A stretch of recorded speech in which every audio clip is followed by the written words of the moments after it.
The converted man here. I have Wild Man Chris, who has a channel called Wild Man Chris, and I had him billed as Captain or President Christopher, not Captain. Sorry, almost demoted you there.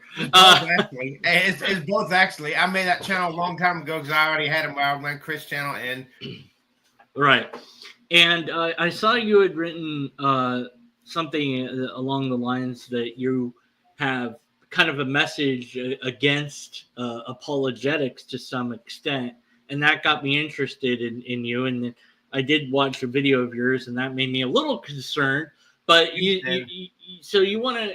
I don't know where you want to start on this interview. Let's maybe start with a little bit of your background. Did you grow up in a religion, and what was that religion? Oh yeah. Oh my goodness, my story would take forever to get tell it. So I tried to condense it as short as with the most only the absolutely essential details. Right. So did you grow up in a religious household then, or? Yes. Okay. And was Christian or Baptist or any particular denomination? When we first started going, we went to Emmanuel Baptist Church, and but religion was not central in our life. Yes, we lived our lives. We had we loved the neighbors, and we had a wonderful, absolutely wonderful family. We had wonderful grandma and grandpa who was living nearby, and she went to Emmanuel Baptist Church, and they believed in God and Jesus. They believed in Jesus, but they did that thing. Dad did his thing, drank his beer, and mom took care of the house, did a really good job raising me and my brother, and she would sometimes teach us about God and Jesus, and what they taught us was really loving and caring. But then when I was 11 years old, we switched to going to Faith-Filled Baptist Church, and religion became the fear element came upon me, and after that, when I was until I was I don't know 20 years old, we were heavily involved in this. It was our lives. Church 3, 4, 5 times a week, Bible studies. So and specifically, like I said, what prompted me to want to interview you was you had written a comment about bad Christian apologetics. And so it's rare to find a Christian that recognizes that Christian apologetics has issues. So I'm wondering what your issues are with apologetics. And my issues are here's what it does for me. When I'm doubting, I doubt a lot sometimes. I'm always asking Jesus, are you real? So, and if he's real, he'll answer. If he won't, I'm just going to do my thing, become a rock star until he answers me. I'm just going to do my thing and just believe in him enough just to get by the skin of my freaking teeth. But anyways, I digress. And anyways, I forgot what I was saying. I had a stroke. So what you were talking about? Oh, the apologetics. But yeah, I listened to the apologetics, and it helps me for a little while. But I go back down, and it never clinches the issues for me. And the apologetics, I've seen so many things that they contradict one another. The thing that makes me doubt most is the putrid contradiction of Christian doctrine. They cannot even agree how the atonement works, and I'm trying to read there all for them, trying to figure out for myself. And the putrid utterly woefully lack of love among Christians. I believe the phrase "ain't no love like Christian love," and from what I've seen with Christian love, it's a cactus or not.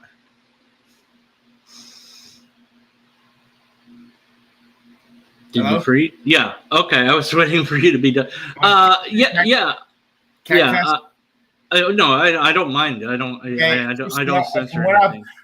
With few exceptions, from what I've seen, Christian love is just like worldly love. It's a goddamn joke.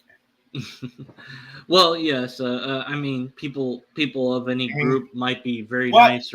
And what difference has Jesus made in the lives of these people that clinch the issue for me? I mean, they're no different from the non-Christians. I find that putrid.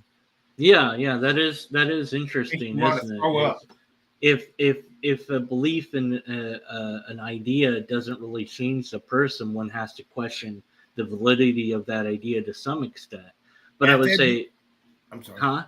If they believe people are really going to hell, they just write you off, and they don't act like it. I'm asking, how much of this stuff do you really believe? Because if Mm. I believe the building was on fire and you were about to slip into the fire and burn forever and ever, I would do whatever I had to do to save you. I would not let you go. I would Mm. not let you burn. What what do you think for yourself, as far as if you were to picture yourself not believing, uh, you do you think that that would change you significantly? Yeah, I would still love people, those who love me, and those who could love me, those just aren't normal, everyday good people. I love people like that. But if I didn't believe in Jesus, I wouldn't mind. I would not mind stealing from big business more than I used to. I would not mind cheating, but never individual people, just big businesses and conglomerations, and or people who hated me. Why would you think that you would be okay with that? Well, if there was no God in 200 years, what would it matter? Yeah, I want to be a good person. I don't want to do things like this, but when I'm suffering, when from it appears I'm suffering, I'm begging for help, and it seems people just passing me by. After a while, it starts to eat away your mind, and you start to become desperate. And when you become desperate, desperate people do desperate things. There's real world consequences to what you do, though. I exactly, but what I there's also the element if I can get away with it, there's the risk taken. If I can, that what is it worth the risk? You have to take that into account. Is it worth is the risk of getting caught worth the thrill of succeeding? Right. So are you saying that the only thing preventing you from being a thief is your belief in Christ? What kind of person does that make you then? Well, I'll admit I'm a coward. I'm a loser. I do love people. I would not steal from individual people. That to me that's goes down dirty. I would not steal from people I don't know. I would not steal because that to me that's just low down and dirty. Who pays if you were to steal from a corporation? Whose pocket does that come from? What ours? But that's not actually. But Okay, so I then you are stealing from multiple people, then, right? Not just one person. You're hurting yeah, but everybody. I don't feel like I don't feel like I am. There's Okay, so the way that you feel justifies your action. if there's no God for me it would. I just if it was wrong, not if it was wrong or not, I just wouldn't care because I'm hurting so bad and I in it do anything to get rid of the pain. Okay, so your own personal satisfaction is what guides you in your ethics. It would, yes. Why? Well, because if you only live once and go for the gold, go for the happiest life, but at the same time being as loving as you can, being as kind to other people, get because there's just something about loving other people that makes you feel better about yourself, and Well, at the same time, uh, if I have to have the choice between living the rest of my life as bald, thin in hair, and being so unhappy and rejected by the girl because of my thin hair, or maybe going to only if there is no God, only if there is no God, finding a way to steal a few $1,000s from a business and getting my hair transplant and getting noticed by the top notch females, that's what I'm going to do if there's no God. so in comparison with myself, I don't believe in a God, and I don't want to steal. Not because I'm afraid of being caught, but because I do not have the desire to steal.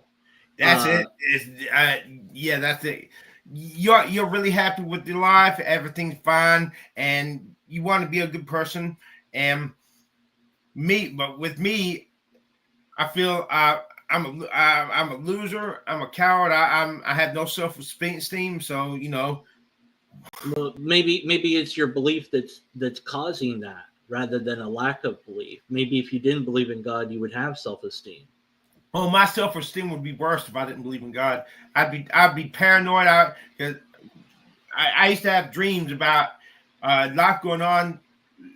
I had a dream one time. I was in my yard in the house when I lived at 1410 Barney Road. All of a sudden, the ground shook.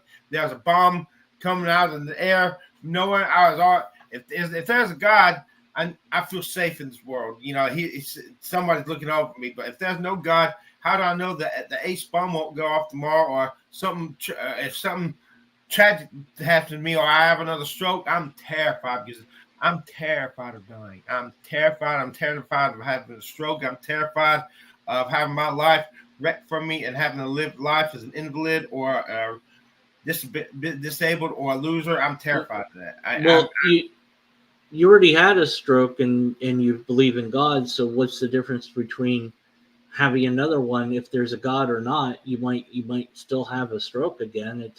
But at least if I believe that there's life after death, it gives me a sense of a light, a sense of sunshine, and then there's sunshine. But so if you had to pick between a belief in God and a belief in the afterlife, what would you choose? I need both. Why?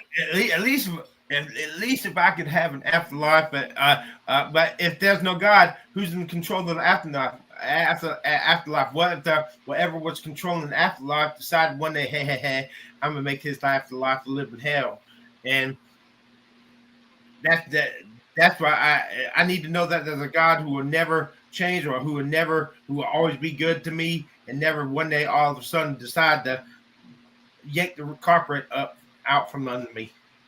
It seems like the beliefs that you have acquired throughout time have really affected your stability. Then, that's what it sounds like to me.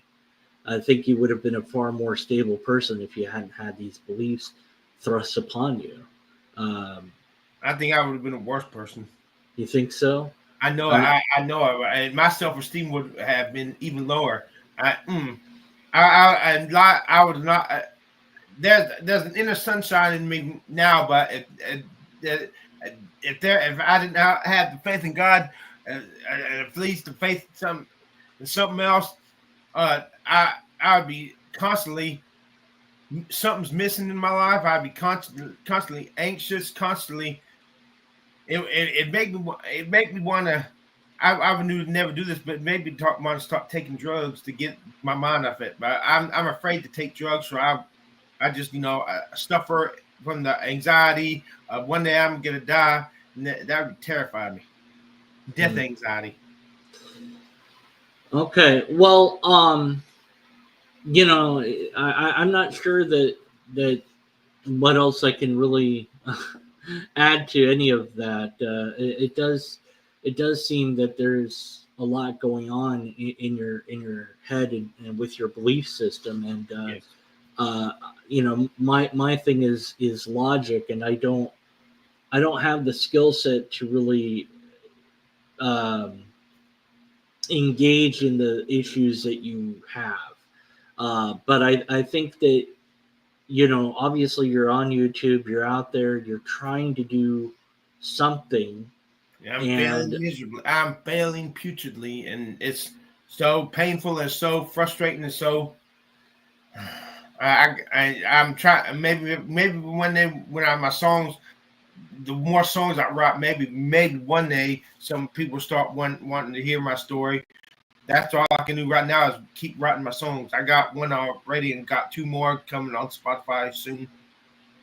Yeah, I mean, certainly the songs might be, something to put on YouTube and things like that people might be more interested in that aspect than the religious stuff. If I write some damn good songs that make people jam to the songs, all of a sudden people will start looking at me and saying, maybe his story. If he can write a song that makes us feel like that, maybe he's got something that we need to talk to him about. Maybe we need to start ignoring him and writing him off. And once I can make people happy with my songs, then people will start caring about what I want, and maybe I'll get somewhere. Mm. May we know how long ago it was when you had this stroke? Thanksgiving Day 2013. Okay. Okay. And what before that happened? Were you a believer back then? And Yes. do you Yeah. think you changed? Did it change you a lot, or do you know, or is there a way to know? I don't even know. I mean, Well, it put the fear of God in me. I think I was completely saved in jail in 2014, November 2014, when I finally gave it all to Jesus. But before then, I had been holding something back, and I had asked him to declare me righteous by the death, he said, blood of Jesus Christ on November 4th, 1990. But I had not been, I don't think, born again. But I think mm, that the stroke led to that. But that stroke, when I had that stroke, I was horrified. When I was riding in the back of that ambulance, seeing the road behind us, passing by, I saw my whole life passing me by. I knew I would never be a rapper. I would never be a singer. I would never be a famous person. I would never get the cosmetic surgery to be a good looking guy. And that's utter horror. mm. Horror. Yeah, I mean, certainly events like that definitely can affect somebody's life. Yes. But you are making music, and whether or not people find that or pay attention to that, you're still contributing something to the world, and that's a good thing. Can I And plug my channel? Can I plug my channel? And absolutely, it's linked okay, in the description, and I'll okay. be happy to link to anything else you want. Yeah, the song I got on Spotify now is a punk rock song called "Baby Punch My Face," and then I'm writing two more called "Joanne." Why didn't I ask? Hey, what's your last name? And the other one is "War in the City." That's a rock rap song, and Joanne is a more soul song. Okay. Um, yeah, I mean, that's not necessarily my type of music per se, but I would encourage people to check it out and engage with that and I let think War in the City would. I think War in the City would probably be a hit. I can say that. I think it would probably be a small hit. I certainly would hope that you have success there. Um, I think that really get and then perhaps you wanted to clarify. You have said some things on your channel that people might Yes. take the wrong way, and we talked a little bit about that before we went live. Uh, so you had said it's just you're very passionate, you're very emotional. Yeah. So things you say on your channel we shouldn't necessarily take to be literally No. what you're. Why I would say why I'm speaking and nobody's listening, I'm like, hey, I need to crank up the drama, the theatrics notch, and make it seem like try to force them to listen. I've had the police come by. I've been committed twice because of my YouTube videos. I've had the FBI come to my house before, back in 2013, and the FBI concluded I believe you're a good guy. Keep being a good guy. Keep being one of the good guys. Find another way to get on Dr. Oz. Okay, well, perhaps being noticed by me will help you out to some extent. I'm not Yeah, thank sure, you for doing this. I thank you. but I doubt it. I'm very small as far as YouTube people go. But You're thank bigger you for than your. me. You're bigger than me. Yeah, it's the numbers aren't relevant. I would just say to you, I think that as far as your self-esteem goes, I can't affect that, but I would say, I think that you want to be a good person. I think you're trying to be a good person, and I Yes. don't think that your looks are relevant unless you really make them relevant. I think that people that are want to look at you will see the you inside, not the you that happens to have whatever face and hair or lack thereof that You you still have. can feel incomplete though. Yes, I want to be admired for my personality, but until those good-looking girls are noticing me and my body, I feel a sense of incompleteness. I feel Well, unfulfilled. I hope that you can find strength from within to admire yourself and love yourself as well. I don't So, think it'll never happen. well, who knows? All right. Well, thank you for your time and energy to do this. I just think that's really, I didn't really look into you too much before wanting to interview you, but at any rate, it was interesting. So thank you for your time and energy, and take care. Okay. What's your YouTube channel so I can watch this? I'll give you a link when it and you can do whatever you want with it. And I have a question I'd like to ask. If he can, I'd like to ask Harmonic Atheist, what was his cure for insomnia? Because I got that, and I'd like to get this. I'd like to get his cure for. He had amazingly horrible insomnia, but they finally cured it. I'd like to. Harmonic Atheist, what was your cure? Well, I can't speak for him. I also struggle with insomnia. The thing that tends to help is having a sleep schedule where, say at 8 o'clock, you always go to bed and you just lie in bed with no music. At 4 o'clock. I do. At 4 in the morning, and I had to take 2 of these. These are trazodone, 50 milligrams. If I did not take trazodone, I will not sleep. Right. But if you go to bed a certain time every single night, I do 4 a.m. Well, that's pretty early in the morning. That's I said I just sleep to 12 noon, and then I get up and get my day. I have breakfast at 12:30. I have lunch around 6-7 o'clock. I have dinner 11 at night.